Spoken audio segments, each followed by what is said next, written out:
한덕의 덕분에 돈 벌어볼 수 있는 시간, 오늘도 두 가지 종목 소개해드리도록 하겠습니다. 시장이 너무 좀 힘드니까 저희가 힘내서 좀 활기차게 두 종목 소개해드리고 또 치킨 이벤트도 열어드릴게요. 알겠습니다. 네, 그럼 먼저 리뷰부터 해볼 텐데 지어소프트를 갖고 오셨어요. 지난번에 갖고 오시면서 어떤 모멘텀이 있었는지 다시 한번 좀 전해드릴까요? 우리 마켓컬리 다들 아실 거예요. 이번 주 마켓컬리가 상장한다고 하면서 상장 주관사가 결정이 된 걸로 알려졌는데 오아시스를 갖고 있는 회사가 바로 지어소프트입니다. 오아시스가 아마 사용하시는 분들은 아시겠지만은 마켓컬리 같은 경우는 굉장히 외형을 키우는 회사고 오아시스 같은 경우는 광고비 거의 안 쓰고 어떤 입소문으로 인해서 크고 있는 회사거든요. 그래서 이 새벽 배송하는 기업 중에서 유일하게 흑자가 나고 있는 회사가 바로 오아시스인데 그 오아시스가 이번에 투자 결정을 받게 되면서 지분 가치를 약 7,500억 정도 나왔거든요. 근데 이 지어소프트가 갖고 있는 지분 가치가 약 5천억대이기 때문에 오아시스의 지분 가치만 본다 하더라도 5천억인데 지금 지어소프트의 시가총액이 3천 몇 억밖에 안 되거든요. 그런 관점에서 지분 가치가 부각되면서 다시 한번 오늘 정고점 돌파를 시도하고 있다. 다만 시장이 오늘 안 좋다 보니까 지금 정고점 돌파 못한 모습인데 결국엔 올라가고 있죠. 시장이 좀 안 좋으면 안 좋을수록 이런 어떤 그 확실한 모멘텀을 갖고 있는 종목들이 올라가기 마련이기 때문에 이 지오소프트는 계속해서 좀 홀딩해보자 이렇게 좀 말씀을 좀 드려보도록 하고요. 하나 더 보시면 이제 코리아 서킷 같은 경우도 제가 이야기를 하고 나서 지금 하락 없이 계속해서 좀 오름세 보여주고 있는 건데 지금 코리아 서킷 같은 경우도 이 FCCSP 이 메모리 모듈형 이 서브스트레이트를 만들면서 과거보다 지금 이 판매가가 올라가고 있는 겁니다. 이 패키지 기판에 대해서 제가 말씀을 드렸던 부분이 지금 수요는 상당히 많은데 공급이 많이 부족하다 그랬죠. 어떤 패키지 기판 같은 경우는 지금 뭐 1년 전 대비 2배 이상 오른 것도 있거든요. 그런 부분에 있어서 지금 생산을 증대하고 있기 때문에 실적 면에 있어서 또 유리한 종목이다라고 좀 보시면서 아직 많이 올라가지 않았지만은 2차 목표가 18,000원까지 보시면서 계속 홀딩 의견 드려보면서 오늘은 금요일이기 때문에 시장이 그렇게 좀 좋지 않았죠. 다음 주에 올라갈 종목들 두 가지 말씀을 드려보도록 하겠습니다. 네, 다음 주에 올라갈 종목을 미리 매수해 보겠다라고 하셨고요. 어떤 종목인지 첫 번째 종목 키워드 기대승률 투자 기간 열어보겠습니다. 이 종목을 맞춰주신 분에 한해서 저희가 치킨 교환권 이벤트 열어드리도록 할게요. 연합훈련이고요. 한 달 안에 30% 수익을 내보겠다. 이 연합훈련은 어떤 훈련이죠? 바로 한미연합훈련이고 아마 좀 쉬울 거예요, 종목이요. 그래서 뭐 참고하시면 좋을 것 같은데 제가 이 남북경협주 이야기하면서 많이 올라간 종목들 조심하라고 말씀드렸었고 아직 안 올라간 종목 좀 점검하자 그랬었고요. 그다음에 이런 것들이 사실 좀 많은 이야기가 나왔는데 가장 중요한 게 뭐냐면 모든 일들이 다 진행이 되려고 한다면은 이번에 8월 달에 있을 한미연합훈련이 연기되거나 축소되거나 해야 되는 거예요. 근데 아직까지는 그런 얘기가 없었는데 오늘 나온 이야기를 보면은 제가 볼 때는 연기 또는 축소가 될 가능성이 있고 또 북한에서 이제 그 통신원 복원한 다음에 발표가 나왔거든요. 직접적으로 연합훈련 얘기해서 제가 볼 땐 이것만 된다면 한 번 더 갈 것 같은데 그런 관점에서 이제 뭔가 나오긴 할 텐데요. 넉넉 잡아서 투자 기간 한 달 보고요. 기대순위 워낙에 좀 테마주가 강하기 때문에 30% 보도록 하겠습니다. 저는 연합훈련이라고 해서 방산주가 오늘의 키워드인가 했는데 오히려 그 반대로 연합훈련이 축소되거나 연기될 가능성이기 때문에 우리는 경협주를 봐야 된다. 그럼 경협주도 많으니까 그 안에서 우리가 지금 뭘 봐야 되는지도 같이 좀 이야기해 주세요. 철도하면 다 알 것 같은데. 철도예요? 그거는 제가 좀 말씀을 드리는데 왜 철도인가. 그것도 그냥 뭐 어림잡아서 철도가 아닌 것이고 이 기사를 보면서 좀 말씀을 좀 드려보도록 할게요. 알겠습니다. 기사 한번 열어볼게요. 많은 경협 테마가 있잖아요. 뭐 건설도 있고 철도도 있고 뭐 많은데 왜 철도를 보나. 일단 지금 이 기사를 보게 되면은 이 북한 기관지 조선 신보에서 이번에 이제 발표가 나온 겁니다. 통신원 복원하고 처음으로 나온 발표인데 여기 내용을 보게 되면은 이 북남 교착을 초래한 원인에 대해서 반성과 재발 방지 어떤 그 다짐을 전제로 이번에 통신선 복원했다. 그러니까 무언가 조건을 달고 한 것이다라는 뉴스로 이야기를 했거든요. 그런 관점에서 지금 어떤 그 한라인을 통한 어떤 그 친서 교환을 통해서 무언가 이야기가 오갔을 것이다 이렇게 짐작하는 거고요. 내용을 좀 보게 되면은 김 위원장이 3월 달에 이런 이야기를 했다고 해요. 한국의 태도에 따라서 3년 전 봄날이 다시 올 수도 있다 이렇게 좀 기대를 했고 이에 대해서 이제 김여정이 동생이죠. 김여정이 3월 달에 우리 한미연합훈련을 한 걸 가지고 한미연합훈련을 하고 나서 3년 전에 봄날이 오지 않을 것이다 그런 이야기를 하면서 이번에 이제 대놓고서 어떤 그 연합훈련에 대해서 연기를 해야 또는 뭐 축소를 해야 뭔가 할 수 있다는 것을 좀 대놓고 이야기를 한 겁니다. 그런 관점에서 지금 이 기사를 보게 되면은 어떤 청구서로서 지금 연합훈련을 꺼냈다라는 이야기고요. 실제로 지금 또 나온 이야기를 보게 되면은 이 판문점 선언과 이 평양 공동선언 언급을 했는데 1차적으로 동해선 및 경의선 철도하고 도로를 언급했고요. 그다음에 최근에 이 김준영 이 국립외교원장이 한 말이 뭐냐면은 우리가 이런 경협에 대해서 어떻게 보면은 미국과 협의가 있어야겠죠. 근데 미국의 입장이 어떤 거냐면은 이 개성공단은 절대 안 된다라는 것이고, 금강산 관광은 글쎄라는 어떤 세모 정도로 좀 보신다고 하고요. 철도는 오케이라고 합니다. 그렇기 때문에 지금 가장 유력한 게 철도일 수 있는 것이고, 또 북한이 지금 이 판문점 선언을 통해서 이야기한 게 철도라서 뭔가 이야기 나온다고 한다면은 철도가 가장 먼저 나올 가능성이 있다는 이야기고, 판문점 선언에 지금 종전선언도 합의가 돼 있는데 이번에 민주당이 광복절 직후에 종전선언 결의안을 국회에서 통과를 하겠다라고 해서 어떤 강행위를 비추고 있습니다. 지금 국회에서 또 이런 것들이 지금 계속 이 일들이 진행이 되고 있기 때문에 제가 볼 때는 이 한미연합훈련이 연기 축소만 된다고 한다면은 가능한 일들인데, 지금 이제 또 그 정부에서 뭐라고 했냐면은 연합훈련을 지금 외교적으로 조율 중에 있다고 합니다. 이것은 지금 8월 달로 어떤 정해진 훈련에 대해서 미국과 조율하고 있던 이야기는 이게 연기되거나 축소될 수 있던 이야기고요. 또 마침 지금 코로나 때문에 연합훈련 하기도 좀 어려운 상황이거든요. 그런 관점에서 이런저런 핑계를 대서 연기되거나 축소된다고 한다면은 어떤 남북 관계에 있어서 또 어떤 그 빠른 신호가 올 수 있기 때문에 그런 관점에서 오늘 철도 관련주를 보도록 하겠습니다. 네, 철도라고 하니까 정말 정답자가 많이 엄청나게 많이 나왔어요. 네. 과연 어떤 종목인지 궁금하고요. 왜 그 많고 많은 경협주 안에서 철도인지도 바로 그 종목을 통해서 이야기해 주세요. 네, 뭐 많이들 맞췄을 것 같습니다. 바로 대하티아이라는 종목인데, 대하티아이가 철도 신호를 제어하는 이 시스템을 갖고 있는 기업입니다. 그 시스템 중에서도 시장 점유율이 꽤 높기 때문에 실제로 그냥 테마주는 볼 것이 아니라 철도 산업이 발달한다고 한다면은 이 대하티아이가 올라갈 수 있는 것으로 좀 보시면 될 것 같고요.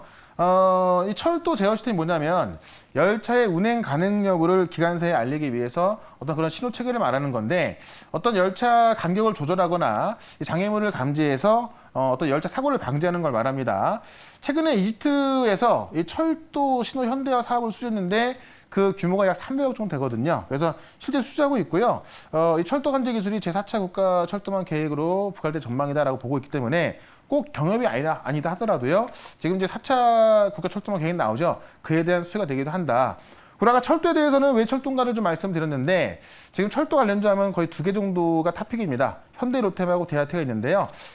대하티아가 좀 시가총이 좀 작기 때문에 좀 가볍게 움직일 수가 있고, 실제 어떤 철도 쪽으로 사업이 시작된다고 한다면 현대 로템이겠습니다만은 지금 어쨌든 뭐 사업의 시작이라기보다는 좀 테마를 보는 게 맞는 거기 때문에 저는 대하티아를 선택해봤습니다.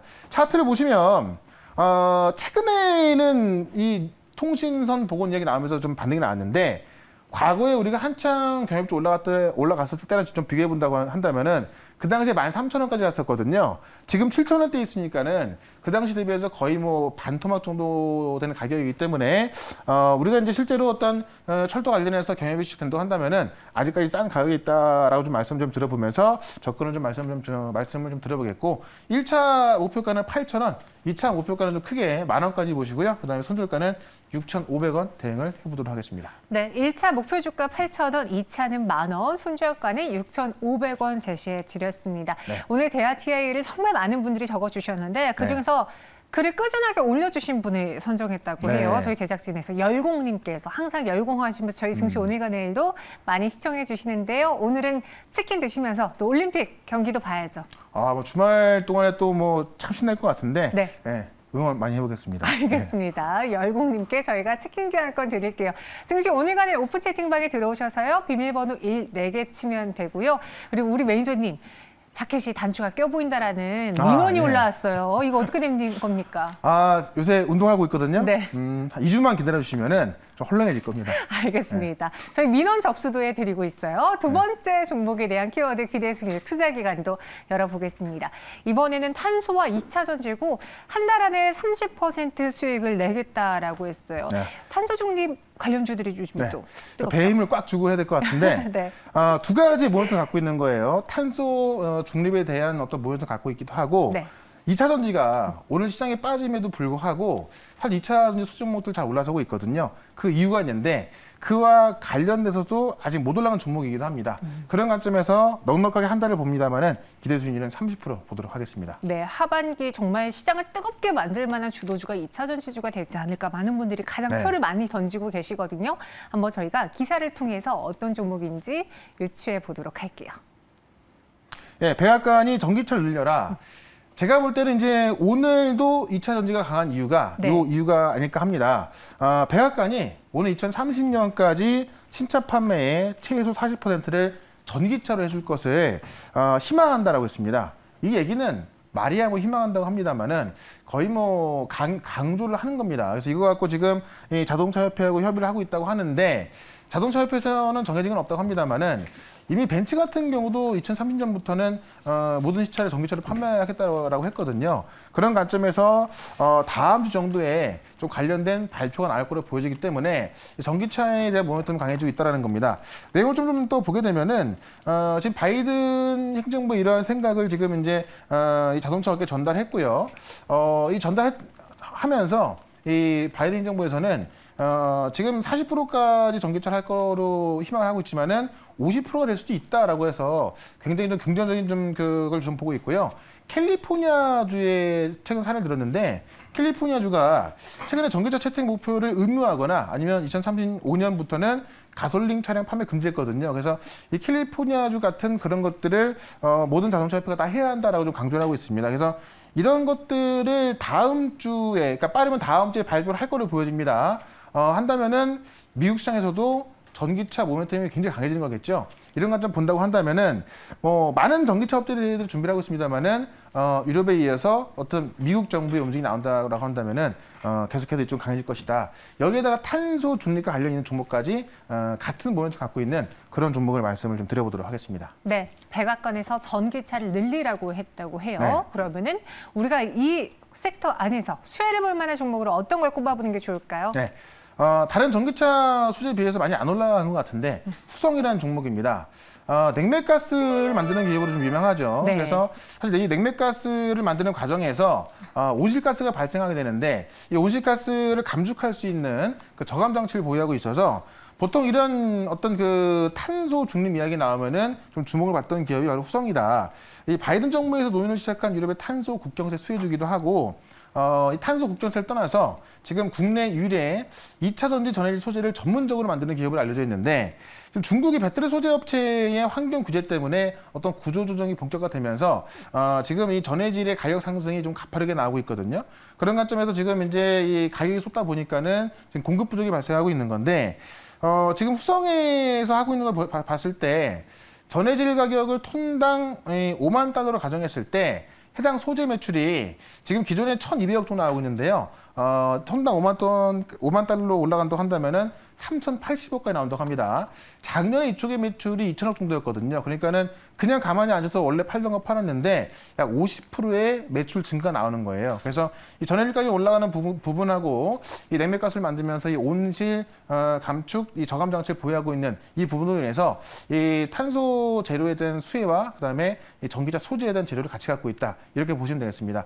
차트를 보시면 한번 신고가를 찍었습니다. 최근에 이제 소재 올라오면서 지금 이 11,000원대에서 많이 올라가긴 올라왔는데 신고점을 찍고 나서 약 일주일 정도 좀 조정을 보였고요. 오늘도 보시면 소재 기업들이 많이 올라가긴 올라가는데 몇 개만 올라서고 있거든요. 그 중에서도 후성이 좀 강하게 올라서고 있습니다. 이런 모습 봤을 때 다음 주에 미국의 어떤 전기차 전략이 발표가 되면서 전기차 소재가 다시 한번 올라간다면은 아마 후성이 다시 한번 신고가를 넘으면서 이 대장주가 될 수 있다. 이렇게 좀 보면서 일단 1차 목표가는 14,500원까지 보도록 하고요. 2차 목표가는 17,000원, 손절가는 12,500원으로 대응을 해보도록 하겠습니다. 네, 후성이었습니다. 14,500원, 17,000원 제시해드렸고요. 손절가 12,500원 이야기했습니다. 물론 오늘 장에서도 2차 전지주들이 상승하다가 다시 하락선하는 종목들이 있긴 한데 그래도 시장에서 지금 가장 투자자들이 주목하고 있는 섹터니까요. 모멘텀이 가장 강하죠. 네, 그러니까 우리는 후성을 계속해서 눈여겨보도록 할게요. 이외에 시장에 대한 이야기는 또 어디서 들을 수 있을까요? 네, 오늘 4시 반에 무료 방송이 있습니다. 엠비엔골드 홈페이지로 오시거나 아니면 유튜브에서 최현덕으로 검색하시면 되는데 다음 주에 저는 전기차 섹터를 좀 보고 있고요. 그다음에 주말 동안 이 남북 경영 관련된 소식이 좀 나올 수가 있습니다. 관련 좀 말씀드릴 거고 또 다음 주에 올라갈 딱 한 종목 좀 이야기를 해드릴 거니까요. 4시 반부터 시작하는 무료 방송 꼭 참석하시면 되겠습니다. 네, 최현동 매니저님은 다음 주에 2차 전지 섹터를 눈여겨보고 있고 네. 또 올라갈 한 종목 준비해놨다라고 하니까요. 저희 무료 방송에서 이야기 더 나눠보도록 할게요. 저희는 여기서 인사드리겠습니다. 고맙습니다. 네, 고맙습니다. 현덕이 덕분에 돈 벌어봅시다.